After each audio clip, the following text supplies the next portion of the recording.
എല്ലാവർക്കും ആത്മനമസ്കാരം. ഇന്നത്തെ നമ്മുടെ സത്സംഗം ആരംഭിക്കുകയാണ്. ഈ ഒരു കർമ്മത്തെ ആ സർവേശ്വരൻ്റെ പാദങ്ങളിൽ അർപ്പിച്ചുകൊണ്ട് നമുക്ക് ആരംഭിക്കാം. ഭാഗവതം പറയാനും കേൾക്കാനുമുള്ള അനുഗ്രഹവും അനുവാദവും നൽകണേ ഈശ്വരൻ. ഓം നമഃ ശിവായ. ഓം ഗും ഗുരുഭ്യോ നമഃ. ഓം നമോ നാരായണായ.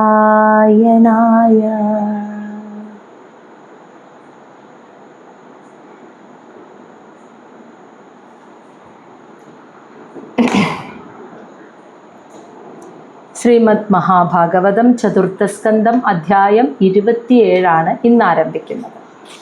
അപ്പോൾ ഈ ഒരു അധ്യായത്തിൽ ചണ്ഡവേഗൻ പുരഞ്ജനൻ്റെ നഗരത്തെ ആക്രമിക്കുന്നതും കാലകന്യകയുടെ സ്വഭാവവുമാണ് ഇവിടെ പറയുന്നത്. അപ്പോൾ നമ്മൾ കണ്ടു, പുരഞ്ജന രാജാവ് നായാട്ടിന് പോയതും തിരിച്ചു വന്നപ്പോൾ ഭാര്യ പിണങ്ങിക്കിടുന്നതും രാജാവ് അവളെ ആശ്വസിപ്പിക്കുന്നതും വരെയാണ് നമ്മൾ 26-ാമത്തെ അധ്യായത്തിൽ കണ്ടത്. ഇനി അതിനുശേഷം ചണ്ഡവേഗൻ പുരഞ്ജനൻ്റെ നഗരത്തെ ആക്രമിക്കുന്നു. പിന്നെ കാലകന്യകയുടെ സ്വഭാവം എന്ന് വെച്ചാൽ ഇവിടെ ഉദ്ദേശിക്കുന്നത് കാലത്തെ ഒരു കന്യകയുടെ രൂപത്തിൽ അവതരിപ്പിച്ചിരിക്കുകയാണ്. കാലം അറിയാലോ, ആ കാലത്തെ ഒരു കന്യകയായിട്ട് അവതരിപ്പിച്ചിട്ട് ആ കാലത്തിൻ്റെ സ്വഭാവം ചരിതമാണ് ഇവിടെ ഇനി പറയാൻ പോകുന്നത്. ശ്ലോകം 1. നാരദ ഉവാച. അപ്പം നാരദ മഹർഷി പ്രാചീന ബർഹിസിനോട് ആ കഥ തുടർന്ന് പറയുകയാണ് കേട്ടോ. ഇത്തം പുരഞ്ജനം സദ്ര്യക് വശമാനീയ വിഭ്രമൈ പുരഞ്ജനീ മഹാരാജ രേമേ രമയതി പതിം.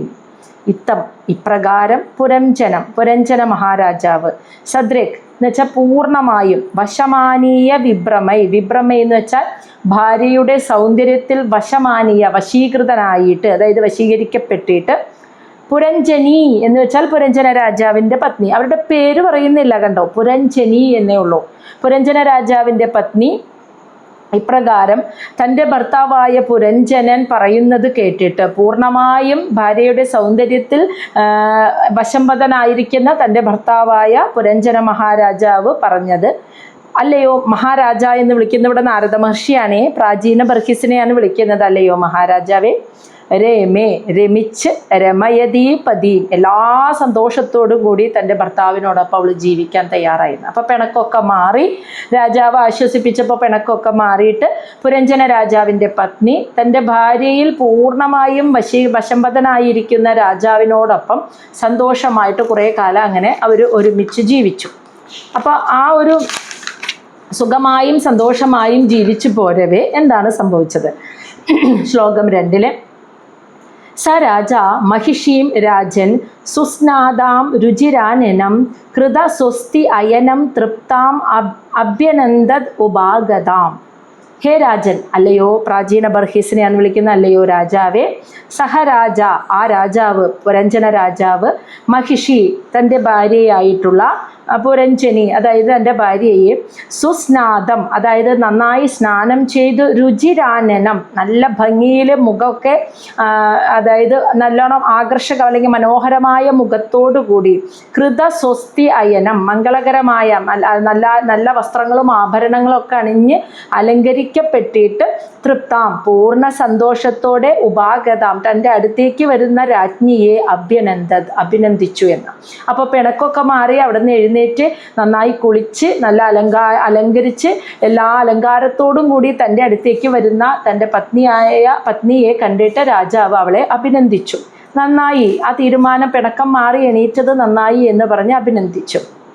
ശ്ലോകം 3 തയാ ഉപഗൂഢഃ പരിരബ്ധകന്ദരഃ രഹഃ അനുമന്ത്രൈ അപകൃഷ്ടചേതനഃ ന കാലരംഹഃ ബുബുധേ ദുരത്യയം ദിവാ നിഷേധി പ്രമദാ പരിഗ്രഹഃ. തയാ ഭാര്യയാൽ ഉപഗൂഢ ആലിംഗനം ചെയ്യപ്പെടുകയും, പരിരബ്ധകന്ദരഃ അതായത് അവളുടെ അതായത് ഭാര്യയുടെ തോളിൽ ആശ്ലേഷിക്കുകയും ചെയ്ത്, രഹഃ അങ്ങനെ ഒരു ഏകാന്തമായ സ്ഥലത്ത് അനുമന്ത്ര മന്ത്രേ, രണ്ടുപേരും കൂടി ഇങ്ങനെ കാമക്രീഡകളൊക്കെ ചെയ്ത് ഇരുന്നപ്പോൾ അപകൃഷ്ടചേതന, രാജാവിന് ആ ഒരു വിവേക ബുദ്ധി അവർക്ക് രാജാവിന് നഷ്ടപ്പെട്ടു, രണ്ടുപേർക്കും നഷ്ടപ്പെട്ടു എന്ന് തന്നെ പറയാന്ന്. അപ്പോൾ ഭർത്താവിനെയും ഭർത്താവ് ഭാര്യയെയും പരസ്പരം ആശ്ലേഷിച്ച് ഏകാന്തമായൊരു സ്ഥലത്ത് അവരിങ്ങനെ ഒരുമിച്ച് സംസാരിച്ച് സന്തോഷം പങ്കിട്ട് സ്നേഹം പങ്കിട്ട് അങ്ങനെ കാലം കഴിച്ചപ്പോൾ അവരുടെ ഉള്ളിലെ ആ വിവേക ബുദ്ധി അതങ്ങ് നഷ്ടപ്പെട്ടു. അപ്പം എന്താ സംഭവിച്ചത്? കാലരംഹ, കാലത്തിൻ്റെ ഗതി, സമയം, ദിവസം, മാസങ്ങൾ ഇതിങ്ങനെ കടന്നു പോകുകയാണ്. ആ കാലത്തിൻ്റെ ഗതിയെ ദുരത്യയം, നമുക്ക് പിടിച്ചു നിർത്താൻ പറ്റില്ല ആ സമയത്തെ, അല്ലേ? മനുഷ്യന് പിടിച്ചു നിർത്താൻ കഴിയാത്ത ഒന്നേ ഉള്ളൂ, സമയം. നമുക്ക് പിടിച്ചു നിർത്താൻ കഴിയാത്ത ആ കാലത്തിൻ്റെ ഗതിയെ ന ബുബുദേ, അവരറിഞ്ഞതേയില്ല എന്ന്. ദിവാ നിഷേധി, രാവും പകലും പ്രമദ പരിഗ്രഹ, സ്ത്രീയാൽ വശീകരിക്കപ്പെട്ട് അവളോടൊപ്പം ഇങ്ങനെ സുഖത്തെ അനുഭവിച്ച് ആ രാജാവ്, പുരഞ്ജന രാജാവ് ജീവിച്ചപ്പോൾ കാലം കടന്നുപോയത് രാജാവ് അറിഞ്ഞില്ല. മനുഷ്യന് പിടിച്ചു നിർത്താൻ കഴിയാത്ത കാലത്തെ കുറിച്ച് അവർ ആ സമയത്ത് ചിന്തിച്ചതുപോലുമില്ല എന്ന്. ശ്ലോകം 4. ശയാന ഉന്നതമത മഹാമന മഹ അർഹത തൽപേ മഹിഷീ ഭുജ ഉപതിഹി താം ഏവ വീരഃ മനുദേ പരം യദഃ തമഃ അഭിഭൂതഃ ന നിജം പരം ചയത്.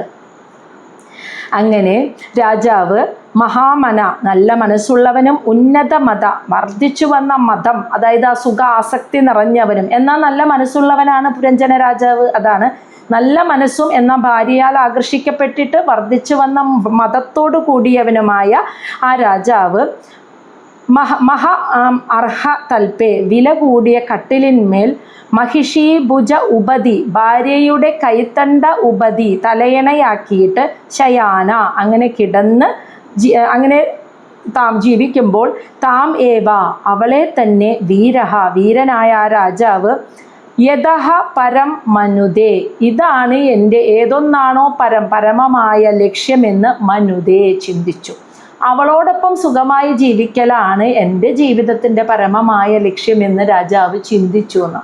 കാരണം അവളോടൊപ്പം നല്ല വിലപിടിപ്പുള്ള കൊട്ടാരത്തിലെ കട്ടിലിൽ സുഖമായി ഭാര്യയുടെ കൈത്തണ്ടയിൽ തലയണയായി ഇങ്ങനെ സുഖമായി കിടന്ന് ജീവിച്ച് കാലം കഴിച്ചു പോയപ്പോൾ ഇവളോടൊപ്പമുള്ള ഈ സുഖജീവിതമാണ് എൻ്റെ ജീവിതത്തിൻ്റെ പരമമായ ലക്ഷ്യമെന്ന് രാജാവ് വിചാരിച്ചു. കാരണം സുഖം കിട്ടും തോറും നമുക്ക് എപ്പോഴും ഈശ്വരനെ അന്വേഷിക്കുക ദുഃഖമുള്ള മനസ്സായിരിക്കും, അല്ലേ? സുഖം അനുഭവിക്കുന്ന എല്ലാ സുഖങ്ങളും അനുഭവിക്കുന്നവർക്ക് ആരാണ് ഈശ്വരനെ അന്വേഷിക്കുക? അങ്ങനെ അന്വേഷിക്കില്ല. ദുഃഖം വരുമ്പോഴാണ് ഈശ്വരനെ അന്വേഷിച്ചിറങ്ങുക. ഒരു സമാധാനം, ശാന്തി അവിടെ നിന്ന് മാത്രമേ കിട്ടുള്ളൂ എന്ന് വിചാരിച്ച് ഭഗവാനെ തേടി വരിക അപ്പോഴാണ്. അപ്പോൾ ഇവിടെ സുഖജീവിതം വരികയാണ്. അപ്പോൾ കാലം കടന്നു പോകുന്നത് പോലും അറിയണില്ല. അതാണ് ആ പറഞ്ഞത്. അങ്ങനെ വന്നപ്പോൾ ഇതാണ് ഈ ജീവിതമാണ് തൻ്റെ ജീവിത ലക്ഷ്യം എന്ന് അങ്ങ് തെറ്റിദ്ധരിച്ചു പോയി. തമഹ അഭിഭൂതഃ, അജ്ഞാനത്തിൻ്റെ അന്ധകാരത്തിൽ അങ്ങനെ വീണിട്ട് നിജം, സ്വന്തം അല്ലെങ്കിൽ തൻ്റെ പരം ചയത്ത്, പരമമായ ലക്ഷ്യം ഏതെന്ന് അറിഞ്ഞതേയില്ല. തൻ്റെ പരമമായ ലക്ഷ്യം ഏതെന്ന് അറിഞ്ഞില്ല എന്ന്, അവളോടൊപ്പമുള്ള ജീവിതമാണ് ലക്ഷ്യമെന്ന് കരുതി അങ്ങനെ ജീവിച്ചു പോയി പുരഞ്ജന രാജാവ്. ശ്ലോകം 5. തയാ ഏവം രമമാണസ്യ കാമകശ്മലചേതസഃ ക്ഷണാർദ്ധം ഇവ രാജേന്ദ്ര വ്യതിക്രാന്തം നവവയഃ. തയാ ഏവ, അവളോടൊപ്പം ഏവ ഇപ്രകാരം രമമാണസ്യ, അങ്ങനെ രമിച്ച് കഴിഞ്ഞുകൂടിയപ്പോൾ കാമകശ്മല ചേതസ, കാമത്താൽ മലിനമാക്കപ്പെട്ട മനസ്സോടുകൂടി അവളോടൊപ്പം ഇങ്ങനെ ഇപ്രകാരം ഒരുപാട് കാലം അങ്ങനെ ജീവിച്ചു പോന്നപ്പോൾ എന്താ സംഭവിച്ചത്? രാജേന്ദ്ര, അല്ലയോ രാജാവേ, നാരദ മഹർഷിയാണ് വിളിച്ചത് പ്രാചീന ബർഹിസിന്. അല്ലയോ രാജാവേ, നവം വയഃ, യൗവനം, ആ ഒരു യൗവനപ്രായം, വ്രതിക്രാന്തം, കടന്നുപോയത്, ക്ഷണാർദ്ധം ഇവ, നിമിഷ നേരങ്ങൾ കൊണ്ട് ആ യൗവനം കടന്നുപോയത് രാജാവും അറിഞ്ഞില്ല എന്ന്. അപ്പോൾ അവളോടൊപ്പം ആ കാമാസക്തിയോടുകൂടി സുഖങ്ങൾ അനുഭവിച്ച് സന്തോഷത്തോടെ അങ്ങ് ജീവിച്ചു പോയപ്പോൾ കാലം കടന്നുപോയതും രാജാവിന് പ്രായമേറുന്നതും, അതായത് യൗവനം കടന്നുപോയതും രാജാവ് അറിഞ്ഞില്ല. ശ്ലോകം 6. അങ്ങനെ തസ്യ അജനയത് പുത്രാൻ പുരഞ്ജന്യാം പുരഞ്ജനഃ ശതാനി ഏകദശ വിരാട് ആയുഷഃ അർദ്ധം അത അത്യഗാത്.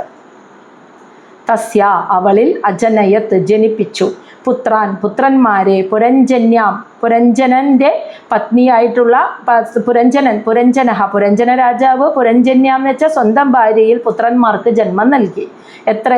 ശതാനി ഏകദശം, ശതാനി 100, ഏകദശം 11, അപ്പോൾ 1100. അതാണ് പറയുന്നത്. ശതാനി ഏകദശം 1100 പുത്രന്മാർക്ക് ആയുസ്, അതായത് ജന്മം നൽകിയിട്ട് ആയുഷഹ, അതായത് ആയുസ്, അധഹ അതിനുശേഷം അങ്ങനെ അത്യഗാത് കടന്നുപോയി എന്ന്.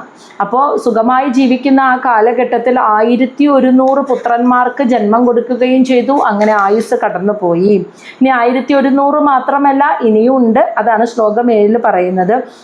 ദുഹിതൃ ദശ ഉത്തരം ശതം പിതൃമാതൃ യശസ്കരീ ശീല ഔദാര്യ ഗുണോപേത പൗരഞ്ജന്യ പ്രജാപതേ.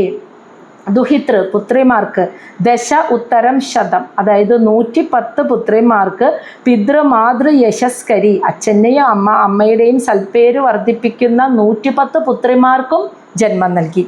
അപ്പോൾ 1100 പുത്രന്മാരും 110 പുത്രിമാരും ഉണ്ടായി.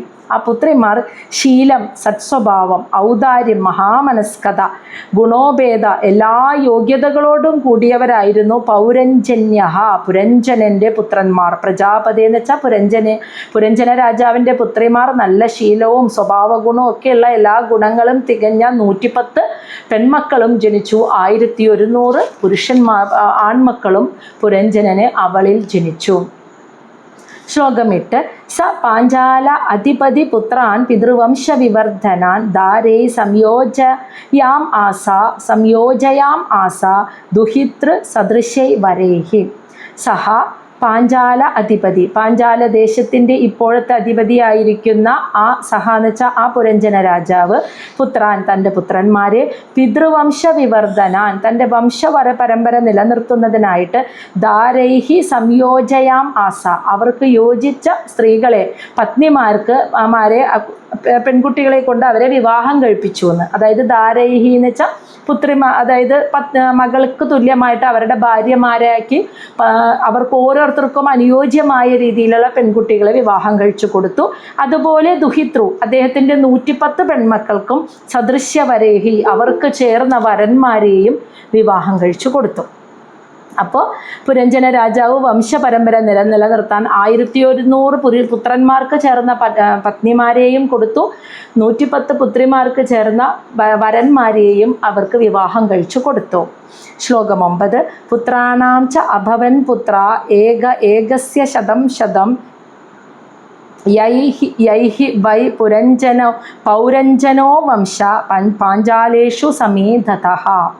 പുത്രാണാം പുത്രന്മാർ ച അഭവൻ ഉണ്ടായിന്ന്. പുത്ര അതായത് പുത്രന്മാരുണ്ടായി. 1100 പുത്രന്മാരല്ലേ, അപ്പോൾ അവർ വിവാഹം കഴിച്ചതിന് ശേഷം അവർക്ക് പുത്രന്മാരുണ്ടായി. ഏകസ്യ ഓരോരുത്തർക്കുമായിട്ട് ശതം 100 മക്കളാണ് ഉണ്ടായത്. 1100 പുത്രന്മാരിലെ ഓരോരുത്തർക്കും 100 മക്കളാണ് പുത്രന്മാരാണ് ഉണ്ടായത്. യൈഹി വൈഹി ഇവരാൽ പൗരഞ്ജനോ വംശ പുരഞ്ജനൻ്റെ ആ വംശം പാഞ്ചാലേഷു ആ പാഞ്ചാല ദേശത്ത് സമേധിത വർദ്ധിച്ചു വന്നു. ഇത്രയും മക്കളുണ്ടായ വംശപരമ്പര കൂടിയില്ലേ. 1100 പുത്രന്മാരിൽ ഓരോരുത്തർക്കും 100 മക്കൾ വെച്ചുണ്ടായി. അങ്ങനെ ആ പാഞ്ചാല ദേശത്ത് പുരഞ്ജനൻ്റെ കുടുംബം അങ്ങനെ വർദ്ധിച്ചു വന്നു. ശ്ലോകം 10. തേഷു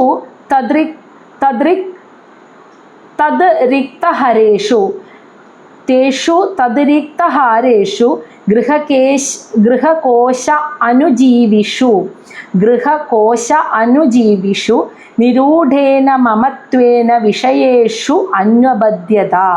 തേഷു തദ്രിക്തഹാരേഷു ഗൃഹകോശ അനുജീവിഷു നിരൂഢേന മമത്വേന വിഷയേഷു അന്വബദ്ധ്യത. തേഷു തൻ്റെ മക്കൾക്ക് ഹാരേഷു തദ് റിക്തഹാരേഷു എന്ന് വെച്ചാൽ അവരുടെ മക്കളും, തൻ്റെ സ്വന്തം മക്കള്, അവരുടെ മക്കള്, ഗൃഹകോശം വീട്, കോശം ഗജനാവ്, അനുജീവിഷു അനുയായികള്, ഇവരോടെല്ലാം നിരൂഢേന വളരെ ആഴത്തിൽ വേരുറച്ച മമത്വേന ഒരു മമതയാൽ വിഷയേഷു അന്വബദ്ധ്യത അങ്ങനെ ഉള്ള ഭൗതിക വിഷയങ്ങളിൽ അദ്ദേഹം ബന്ധിതനായി തീർന്നു. അപ്പോൾ പുത്രന്മാർ ആദ്യം ഭാര്യയോട് മാത്രമായിരുന്നു ബന്ധം, ഇപ്പോൾ പുത്രന്മാർ, അവരുടെ മക്കള്, രാജ്യം, പാഞ്ചാലം എന്ന ദേശം, ഗജനാവ്, അനുയായികള്, ഇവരെല്ലാവരോടും ഉണ്ടായ മനസ്സിൽ ആഴത്തിൽ വേരൂന്നിയ ആ ഒരു മമത, ആ മമത്വം അത് അദ്ദേഹത്തെ വല്ലാതെ ഈ ഭൗതിക ജീവിതത്തിലേക്ക് ബന്ധിതനാക്കി തീർത്തു. ശ്ലോകം 11. ഈജേ ച ക്രതുഭിഃ ഘോരൈഃ ദീക്ഷിതഃ പശുമാരകൈഃ ദേവാൻ പിതൃൻ ഭൂതപതീൻ നാനാകാമോ യഥാ ഭവാൻ. എന്നിട്ട് നാരദ മഹർഷി പ്രാചീന ബർഹിസിനോട് പറയാണ്, അങ്ങനെ എല്ലാവരോടുമുള്ള ഓവറായിട്ടുള്ള അറ്റാച്ച്മെൻറ്റ്, ആ മമത കാരണം അദ്ദേഹം എന്ത് ചെയ്തു? സുഖമായിട്ട് ഈ രാജ്യം എന്നും ഉണ്ടാവണം, എൻ്റെ അനുയായികളെ, എൻ്റെ മക്കളെ, എൻ്റെ പേരക്കുട്ടികൾ, ഇവരെല്ലാവരും നന്നായിരിക്കണം, ഗജനാവിൽ എന്നും പണം ഉണ്ടാവണം, ഇതൊക്കെ ആഗ്രഹങ്ങളാണ്. ഈ ആഗ്രഹങ്ങൾ നേടിയെടുക്കാൻ ഈജേ രാജാവ് ആരാധിച്ചു, കൃതുഭിഹി യജ്ഞം ചെയ്തിട്ട്, ഘോരൈഹി ഘോരമായ രീതിയിൽ, ദീക്ഷിത വ്രതമെടുത്ത്, പശുമാരകെ മൃഗങ്ങളെ ബലി കൊടുത്ത് വ്രതമെടുത്ത് ഘോരമായ രീതിയിൽ ഒരുപാട് യജ്ഞങ്ങൾ ഈ പുരഞ്ജന രാജാവ് ചെയ്തു. ദേവാൻ പിതൃൻ ഭൂതഗണങ്ങൾ, ഭൂതപതി എന്ന് വെച്ചാൽ ഭൂതഗണങ്ങൾ, ഇങ്ങനെ നാനാകാമോ അതായത് ഒരു പലതരത്തിലുള്ള ആഗ്രഹങ്ങളെയും നേടിയെടുക്കാൻ. എന്നിട്ടിവിടെ നാരദ മഹർഷി പറയാണ് യഥാ ഭവാൻ, അങ്ങ് എന്നതുപോലെ എന്ന്. അപ്പം നാരദ മഹർഷി പ്രാചീന ബർഹിസിനോട് പറയണം, അങ്ങയെപ്പോലെ തന്നെ ഒരുപാട് ആഗ്രഹങ്ങളുണ്ട് മനസ്സിൽ. പണമുണ്ടാവണം, കൊട്ടാരത്തിൻ്റെ ഖജനാവ് നിറയണം, മക്കൾ സുഖമായിരിക്കണം, പേരക്കുട്ടികൾ സുഖമായിരിക്കണം, അവർക്ക് വേണ്ടി ഉണ്ടാക്കണം, സുഖമായി ജീവിക്കണം, രാജ്യത്തിനൊരു നാശവും വരരുത്, എൻ്റെ അനുയായികൾ നന്നായിരിക്കണം. ഇങ്ങനെ ഒരുപാട് അവരോടുള്ള മമത മൂലം ആ മമത്വം വരുമ്പോൾ അതുമായി ബന്ധപ്പെട്ട് ഒരുപാട് ആഗ്രഹങ്ങൾ മനസ്സിൽ ഇങ്ങനെ വരികയാണ്. ഈ ആഗ്രഹങ്ങളൊക്കെ നേടിയെടുക്കാൻ ദേവന്മാരെ, പിതൃക്കളെ, ഭൂതഗണങ്ങളെ ഒക്കെ തൃപ്തിപ്പെടുത്താൻ അവരുടെ അനുഗ്രഹത്തിനായിട്ട് ഘോരമായ വ്രതമെടുത്തിട്ട് മൃഗങ്ങളെ ബലി കൊടുത്തിട്ട്, നിരവധി മൃഗങ്ങളെ ബലി എടുത്തുകൊണ്ട് നിരന്തരമായി അങ്ങനെ പുരഞ്ജന രാജാവ് യാഗം ചെയ്യാൻ തുടങ്ങി. അപ്പോൾ ഇവിടെ പ്രാചീന ബർഹിസു അതന്നെയല്ലേ ചെയ്തുകൊണ്ടിരിക്കുന്നത്, അതാണ് അങ്ങയെ പോലെ തന്നെ ചെയ്തു എന്ന് ഇവിടെ നാരദ മഹർഷി പറയുന്നത്. ശ്ലോകം 12. യുക്തേഷു ഏവം പ്രമത്തസ്യ കുടുംബ ആസക്തചേതസ ആസസാദ സ വൈ കാലഹ യഹ അപ്രിയ പ്രിയയോഷിതാം. അതായത് അങ്ങനെ കുടുംബമായിട്ട് ആസക്തിയോടുകൂടി, കുടുംബത്തോട് അത്രയും മമതയോടുകൂടി ജീവിക്കുന്ന ഒരാൾ തനിക്ക് വയസ്സായി, ഇനി താൻ ജരാനരകൾ ബാധിച്ചു തുടങ്ങി, ഇനി അധികം കാലം ഉണ്ടാവില്ല എന്ന ഒരു ചിന്തയെ ഒരിക്കലും മനസ്സിലേക്ക് കൊണ്ടുവരില്ല. അതാൾക്ക് ഇഷ്ടമല്ല. ഈ ഭൂമിയിൽ എന്നും ഇങ്ങനെ സന്തോഷത്തോടു കൂടി ഇതൊക്കെ അനുഭവിച്ച് സുഖമായി ജീവിക്കണം എന്നുള്ള ആഗ്രഹം ഉണ്ടാവുള്ളൂ. പ്രായം വരുന്നു, ശരീരത്തിന് വയ്യായകൾ വരുന്നു, ഈ സുഖങ്ങളോ, ഇഷ്ടപ്പെട്ട ഭക്ഷണം കഴിക്കാൻ പറ്റുന്നില്ല, ഇഷ്ടപ്പെട്ട കാര്യങ്ങൾ ആസ്വദിക്കാൻ പറ്റുന്നില്ല, അങ്ങനെയൊക്കെ ആ ഒരു വാർദ്ധക്യം വരുന്നത് അവരൊരിക്കലും ഇഷ്ടപ്പെടില്ല. അതാണ് ഇവിടെ പറയുന്നത്. യുക്തേഷു ആധ്യാത്മികമായ വിഷയങ്ങളിൽ ഏവം ഇപ്രകാരം പ്രമത്തസ്യ യാതൊരു ശ്രദ്ധയുമില്ലാതെ കുടുംബ ആസക്ത ചേതസ കുടുംബത്തിനോടുള്ള മമത നിറഞ്ഞ മനസ്സോടു കൂടിയിട്ട് ആസസാദ വന്നു ചേർന്നു സഹവൈ അദ്ദേഹത്തിന് കാലഹ അങ്ങനെ ജീവിച്ച അദ്ദേഹത്തിന് സമയമായപ്പോൾ വാർദ്ധക്യകാലം വന്നു ചേർന്നു. യഹ അപ്രിയ ആരാണോ ഇഷ്ടപ്പെടാത്തത്, പ്രിയയോഷിതാം അതായത് സ്ത്രീകളോടുള്ള ഒരു ആസക്തിയും അതിലൂടെ ഉണ്ടാകുന്ന കുടുംബത്തിനോടുള്ള മമത, ഇങ്ങനെ ജീവിക്കുന്ന ഒരു വ്യക്തി ആരും ഇഷ്ടപ്പെടാത്തതാണ് ഈ വാർദ്ധക്യം. കാരണം ആ സുഖങ്ങളൊന്നും പിന്നെ കിട്ടില്ലല്ലോ. അപ്പം അതുകൊണ്ട് അവരിഷ്ടപ്പെടാത്ത വാർദ്ധക്യം അങ്ങനെ പുരഞ്ജന രാജാവിനും എത്തിച്ചേർന്നു എന്ന്. അങ്ങനെ ആധ്യാത്മികമായ യാതൊരു ചിന്തയുമില്ല, ഈ കുടുംബാസക്തിയും ഭാര്യയോടുള്ള ആസക്തിയും മാത്രമായിട്ട് അങ്ങനെ ജീവിച്ചു കുറേ കഴിഞ്ഞപ്പോൾ അദ്ദേഹത്തിന് വാർദ്ധക്യം വന്നു ചേർന്നു. ഇനി ഈ വാർദ്ധക്യം വരിക എന്ന് പറഞ്ഞാൽ കാലമാണ് അല്ലേ, ജനിച്ച് മരിക്കുന്നത് വരെയുള്ള സമയം ഇങ്ങനെ നീണ്ടു പോയി, മാസങ്ങൾ കടന്നു പോയി, ഓരോ വയസ്സ് 2 വയസ്സ് 10 20 30 40 50 ഇങ്ങനെ കാലങ്ങൾ ഇങ്ങനെ കടന്നു പോവാണ്. ആ കാലമാകുന്ന ആ കന്യകയെ നമുക്ക് ആർക്കും പിടിച്ചു നിർത്താൻ കഴിയില്ല. ആ കാലത്തിൻ്റെ സ്വഭാവത്തെ, അതിൻ്റെ വേഗത, അതിൻ്റെ സ്വഭാവത്തെ കാണിച്ചു തരുന്ന ഒരു കഥയാണ് ഇനി ഇവിടെ ഞങ്ങളുടെ നാരദ മഹർഷി പറഞ്ഞു കൊടുക്കുന്നത്. അതായത് പ്രാചീന പ്രാചീന ബർഹിസിനെ. കാരണം അദ്ദേഹത്തിൻ്റെ ജീവിതത്തിലും വാർദ്ധക്യകാലം വന്നു. ആരുടെ? പുരഞ്ജന രാജാവിൻ്റെ. അപ്പോൾ കാലം എന്ന ശക്തിയുടെ ആ ഗതി, അതിൻ്റെ കഥ ചരിതം ഇവിടെ പറഞ്ഞു കൊടുക്കുകയാണ് കേട്ടോ. ശ്ലോകം 13 ചണ്ഡവേഗ ഇതി ഖ്യാതഃ ഗന്ധർവ അധിപതിഃ നൃപ ഗന്ധർവാഃ തസ്യ ബലിനഃ ഷഷ്ടി ഉത്തര ശതത്രയം.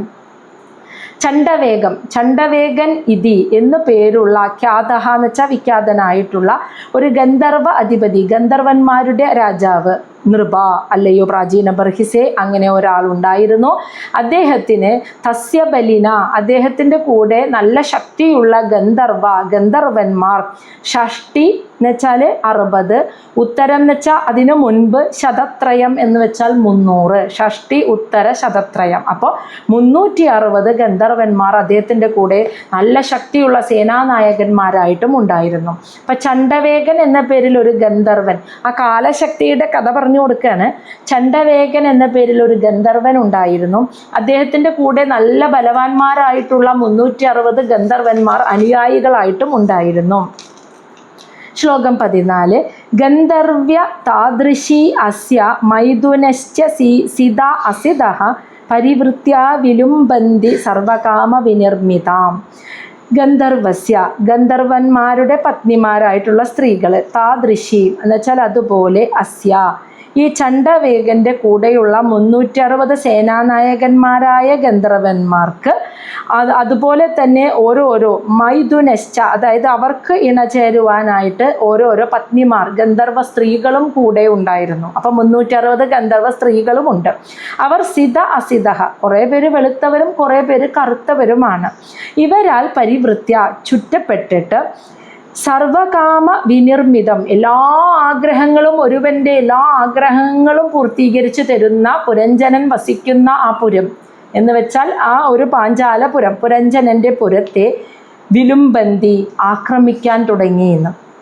അപ്പോൾ ചണ്ഡവേഗൻ എന്ന ഗന്ധർവൻ, 360 ഗന്ധർവന്മാരായ അനുയായികൾ, അവർക്കൊക്കെ ഭാര്യമാർ, ഇവരെല്ലാവരും കൂടിയിട്ട് പുരഞ്ജനൻ്റെ ദേശമുണ്ട്, ആ പുരഞ്ജനപുരം അല്ലെങ്കിൽ ആ പാഞ്ചാലപുരത്തെ എല്ലാ ആഗ്രഹങ്ങളും പൂർത്തീകരിച്ചു കൊടുക്കുന്ന ഒരു സ്ഥലമാണല്ലോ, അതിനെ അങ്ങ് ആക്രമിക്കാൻ തുടങ്ങിയെന്ന് മനസ്സിലായല്ലോ. കാലം എന്ന ശക്തി എല്ലാ ആഗ്രഹങ്ങളും പൂർത്തീകരിക്കുന്ന അതിനെ ആക്രമിക്കാൻ തുടങ്ങി. വാർദ്ധക്യം വന്നു ചേർന്നു എന്നുള്ളതിനാണ് ആ ശരീരത്തെ ആക്രമിക്കാൻ തുടങ്ങി എന്ന്. അതായത് വാർദ്ധക്യം വരാൻ തുടങ്ങി.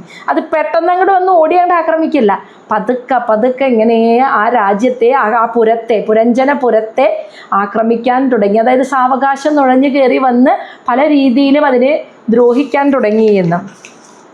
ശ്ലോകം 15 തേ ചണ്ഡവേഗ അനുചരഃ പുരഞ്ജനപുരം യഥാ ഹർത്തും ആരേഭിരേ തത്ര പ്രത്യക്ഷേദത് പ്രജാഗരഃ.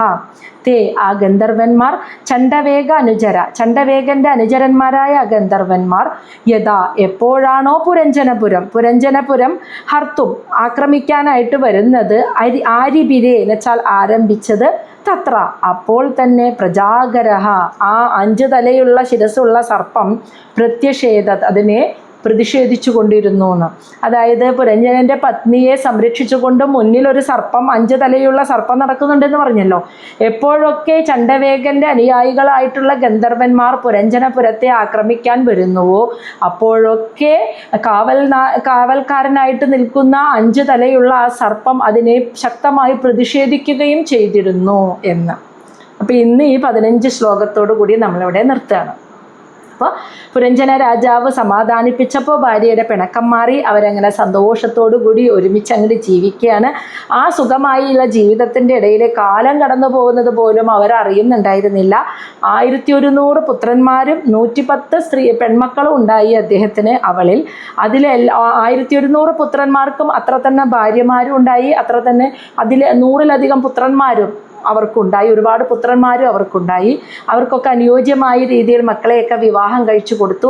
അങ്ങനെ വന്നപ്പോൾ ഭാര്യയോടുള്ള ആസക്തിയും പിന്നീട് അതിൽ നിന്നുണ്ടായ കുടുംബം, ബന്ധങ്ങൾ, മക്കള്, പേരക്കുട്ടികൾ, രാജ്യം, ഖജനാവ്, അനുയായികളോട് ഇവരോടൊക്കെയുള്ള ഓവർ അറ്റാച്ച്മെൻറ്റ്, മമത, അതൊക്കെ രാജാവിൻ്റെ ഉള്ളിൽ ആഴത്തിൽ അങ്ങനെ വേരൂന്നി തുടങ്ങി. അതിൻ്റെ ഫലമായിട്ട് ഇവരുടെയൊക്കെ നല്ലതിന് വേണ്ടിയിട്ട് രാജാവ് നിരന്തരമായി വ്രതമെടുത്ത്, ഘോരമായ വ്രതമെടുത്ത് മൃഗങ്ങളെ കൊന്നു കണ്ണൊടുക്കിക്കൊണ്ട് യാഗങ്ങൾ, പുണ്യം കിട്ടാൻ യാഗങ്ങളൊക്കെ ചെയ്യാൻ തുടങ്ങി, പൂജകളൊക്കെ നിരന്തരമായി ചെയ്യാൻ തുടങ്ങി. അങ്ങനെ ഇരിക്കെ അദ്ദേഹത്തിന് വാർദ്ധക്യം വന്നു. അപ്പോൾ വാർദ്ധക്യം എന്നത് കാലമാണ്, ആ പ്രായം എത്തി എന്നറിയിക്കുകയാണ്. അപ്പോൾ കാലം വരുമ്പോൾ അതിനൊരു ഉദാഹരണമായിട്ടൊരു സാങ്കല്പിക കഥ പറയുകയാണ്. ചണ്ഡവേഗൻ എന്ന ഗന്ധർവൻ രാജാവിൻ്റെ, അദ്ദേഹത്തിൻ്റെ കൂടെ 360 ഗന്ധർവന്മാർ അനുയായികളായിട്ടുണ്ടായിരുന്നു. അവരോടൊപ്പം അവർക്കൊക്കെ പത്നിമാരും ഉണ്ടായിരുന്നു. ഇവരെല്ലാം ചേർന്ന് പുരഞ്ജനപുരത്തെ പതുക്കെ ഇങ്ങനെ ആക്രമിക്കാൻ തുടങ്ങി. എല്ലാ സുഖങ്ങളും ജീവിക്കുന്ന ഒരിടമായിരുന്നു പുരഞ്ജനപുരം. അതിനെ അങ്ങ് പതുക്കെ ആക്രമിക്കാൻ തുടങ്ങി. എപ്പോഴൊക്കെ ഈ ചണ്ഡവേഗൻ്റെ സൈന്യം പുരഞ്ജനപുരത്തെ ആക്രമിക്കാൻ വരുന്നോ അപ്പോഴൊക്കെ 5 തലയുള്ള ആ സർപ്പം അതിനെ പ്രതിഷേധിക്കുകയും ചെയ്തിരുന്നു. ഇനി ഇതിൻ്റെ ബാക്കി നമുക്ക് നാളെ എടുക്കാം. 15 ശ്ലോകങ്ങൾ.